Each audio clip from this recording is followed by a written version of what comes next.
Bismillahirrahmanirrahim. Assalamualaikum warahmatullahi wabarakatuh.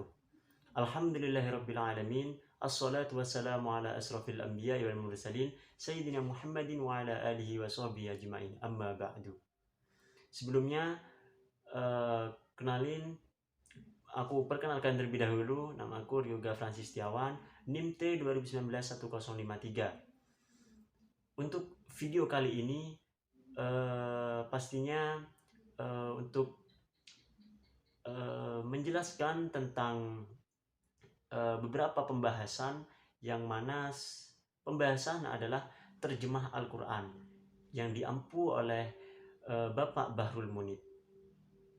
Mungkin untuk lebih jelasnya kita lanjut ke video berikutnya agar lebih teman-teman bisa mengetahui apa terjemah Al-Quran ini. Berikut videonya. Ada beberapa pembahasan yang mana ada 8 poin pembahasan. Yang pertama adalah pengertian terjemah Al-Quran. Yang kedua adalah sejarah, ketiga tujuan, keempat adalah syarat, dan yang kelima adalah macam-macam, keenam metode, ketujuh proses terjemah Al-Quran, dan yang terakhir adalah langkah-langkah menerjemahkan Al-Quran. Mungkin biar teman-teman tidak saling tanya-menanya dalam hati teman-teman, kita langsung aja ke pembahasan yang pertama, yakni pembahasan yaitu pengertian terjemah Al-Quran.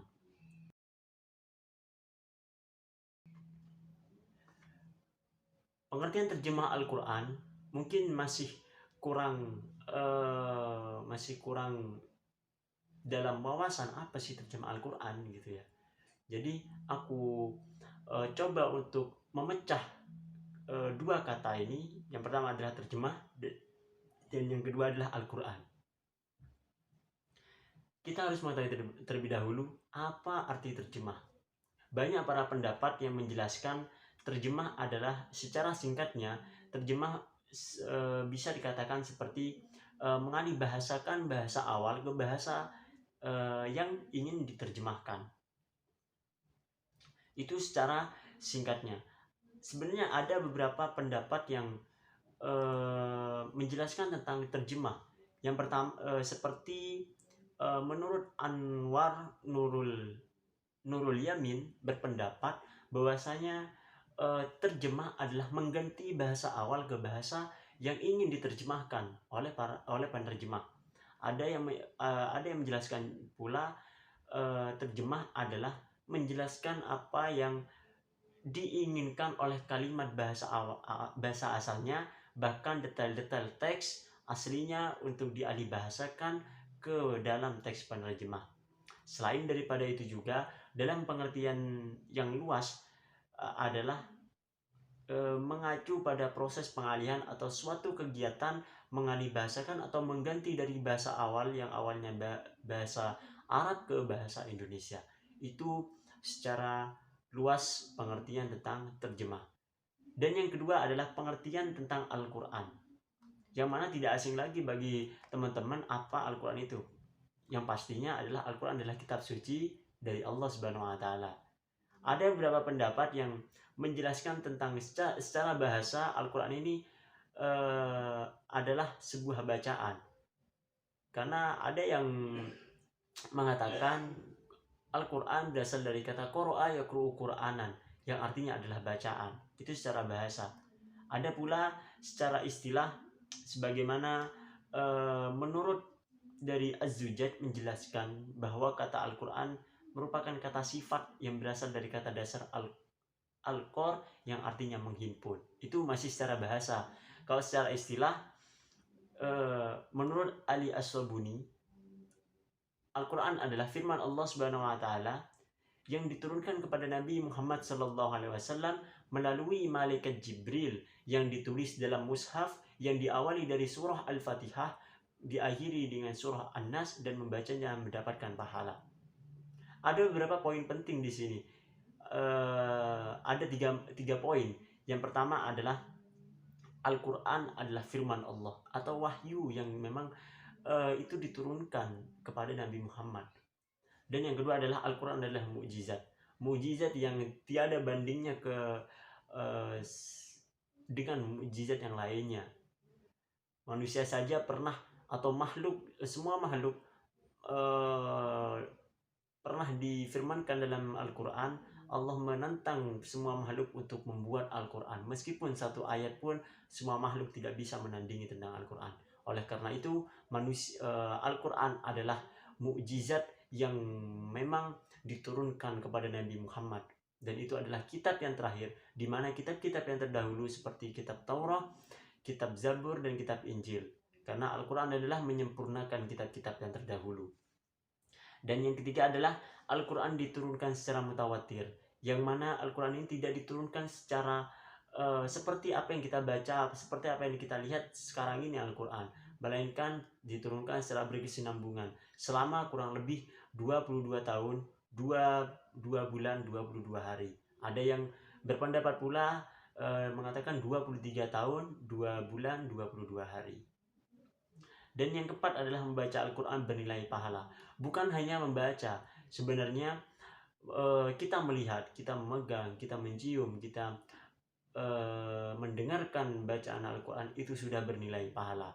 Yang terpenting, apapun yang di dekatnya Al-Quran, mendengarkan Al-Quran, maupun yang kita baca ayat-ayatnya, itu pasti akan bernilai pahala.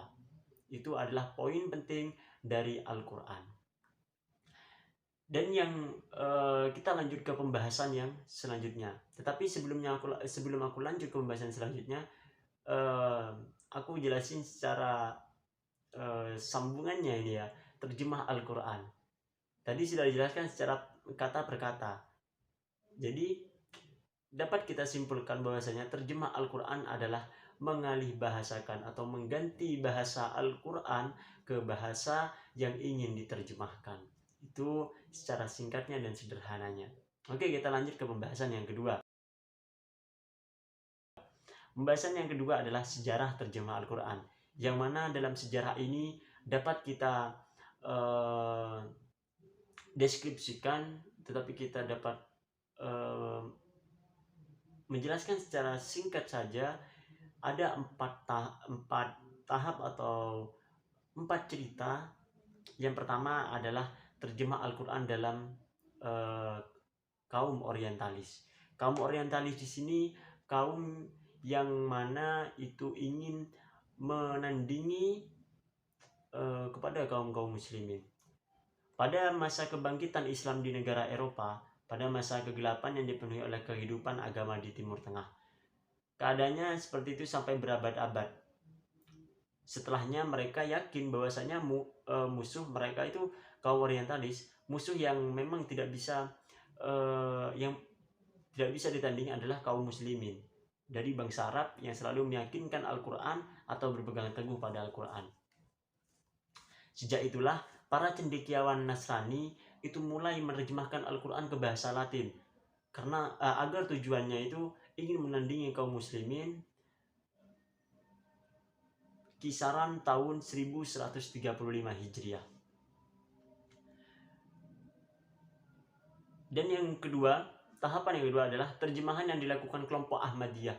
Ahmadiyah ini hampir sama dengan kaum orientalis, tapi lebih keras ke kaum orientalis, yang mana kelompok jemaah Ahmadiyah ini ada aliran Ahmadiyah Lahore maupun Ahmadiyah Qadian. Dan yang ketiga adalah mulailah terjemahan yang dilakukan oleh ulama-ulama Islam. Sejak abad ke-19 banyak sekali para ulama yang sudah mulai menerbitkan atau memperluaskan menerjemahkan Al-Quran ke bahasa Inggris. Namun demikian banyak yang hilang di peredaran juga. Ada beberapa karya terjemahan yang masih dapat diedarkan atau diterbitkan. Yang pertama adalah The Meaning of Glorious Quran, karya M.M. Marduke Pitcall. Dan yang kedua ada terjemahan Al-Quran karya As-Sayyid Abdullah Yusuf Ali.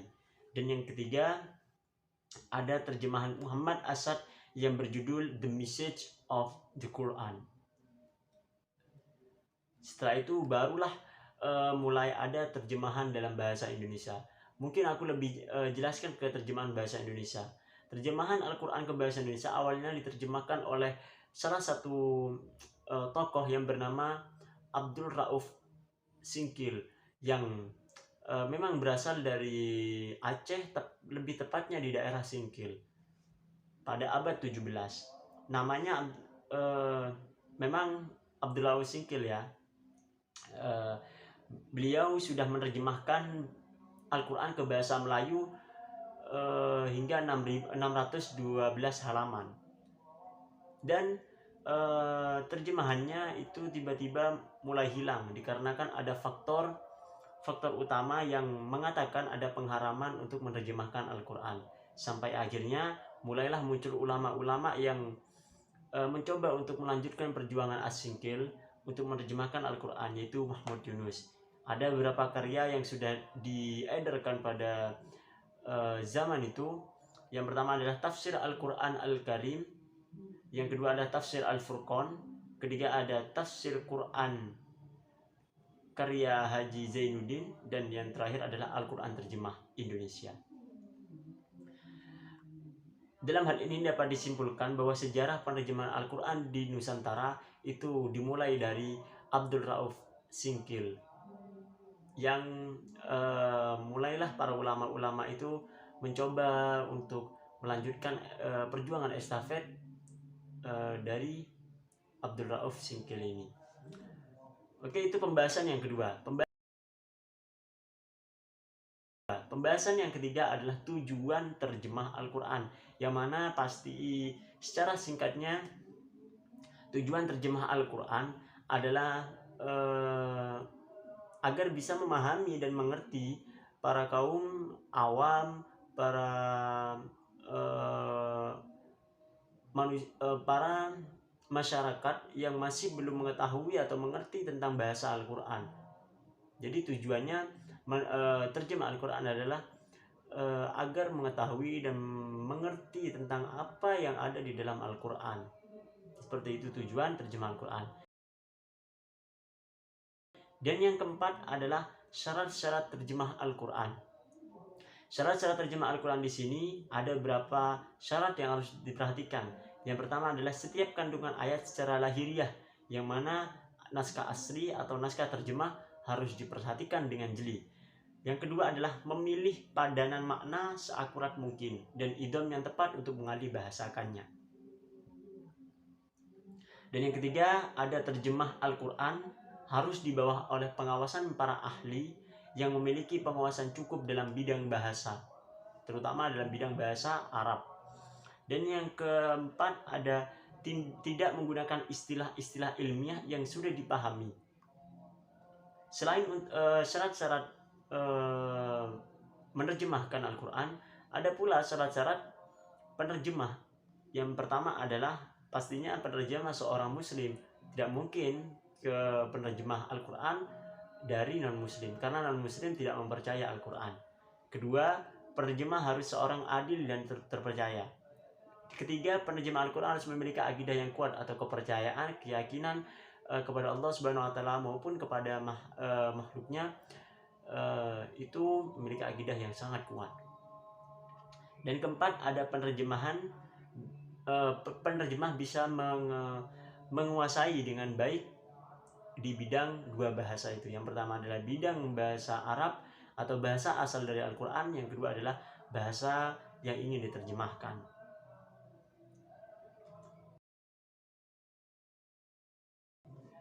Kita lanjut ke pembahasan yang kelima, adalah macam-macam terjemah Al-Quran. Macam-macam terjemah Al-Quran ada dua. Yang pertama adalah terjemah harfiah, yang mana arti dari terjemah harfiah di sini memindahkan suatu ungkapan dari suatu bentuk bahasa ke bahasa lain, di mana dalam pemindahan itu tetap terjaga dan terpelihara susunan, tertib, dan semua makna bahasa yang diterjemahkan. Dan yang kedua ada terjemah tafsiriyah, menjelaskan suatu ungkapan dan maknanya yang terdapat dalam suatu bahasa dengan menggunakan bahasa lain, tanpa menjaga dan memelihara susunan serta tertib bahasa aslinya. Mungkin dapat kita ambil perbedaan, terjemah harfiah itu masih mengikuti susunan bahasa atau tatanan bahasa, tetapi terjemah tafsiriyah ini bebas tanpa menjaga atau memelihara ketertiban bahasa itu sendiri. bisa dibedakan dari situ.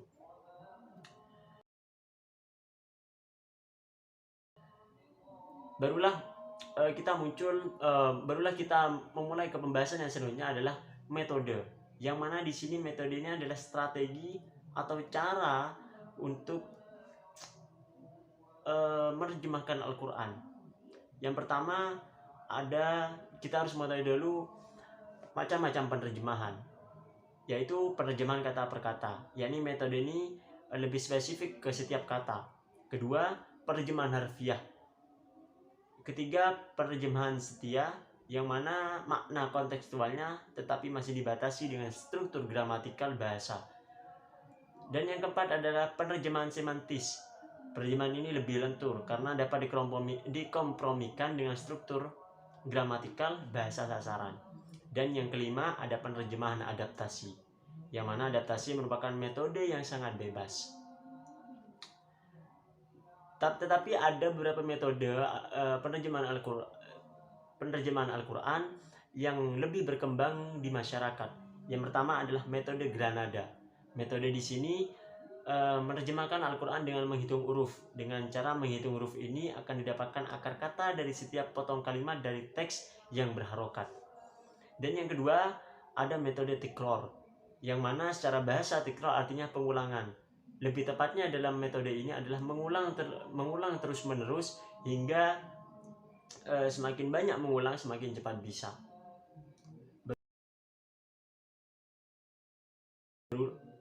Kita lanjut ke pembahasan yang selanjutnya, yakni pembahasan yang ketujuh adalah proses penerjemahan. Proses penerjemahan dapat saya simpulkan ada 3 poin di sini. Yang pertama adalah analisis, kedua pengalihan, dan ketiga penyelarasan. Yang mana di poin pertama analisis, penerjemah harus mengetahui terlebih dahulu tentang bahasa satu dengan bahasa yang lainnya. Barulah kita penerjemah mulai pengalihan bahasa dari bahasa awal ke bahasa yang diterjemahkan. Setelah proses seperti itu, proses pengalihan, kita barulah untuk proses penyelarasan antar kata yang penerjemah sudah diterjemahkan ke bahasa lainnya, itu dilaraskan agar menjadi kalimat yang padu. Itu proses penerjemahan. Barulah ketika sudah proses penerjemahan, kita mulai ke langkah-langkah terjemah Al-Quran, yang mana ini adalah pembahasan yang terakhir dan ada beberapa poin penting di sini. Yang pertama adalah kalimat makna atau bacaan, dan kedua adalah kalimat yang sudah dikenal, contohnya seperti as-sholah, artinya adalah sholat. Itu kan mungkin bisa dikenal oleh khalayak umum gitu. Terus yang ketiga adalah modul kerangka bahasa Arab, yang mana dalam modul kerangka bahasa Arab ini ada beberapa poin penting.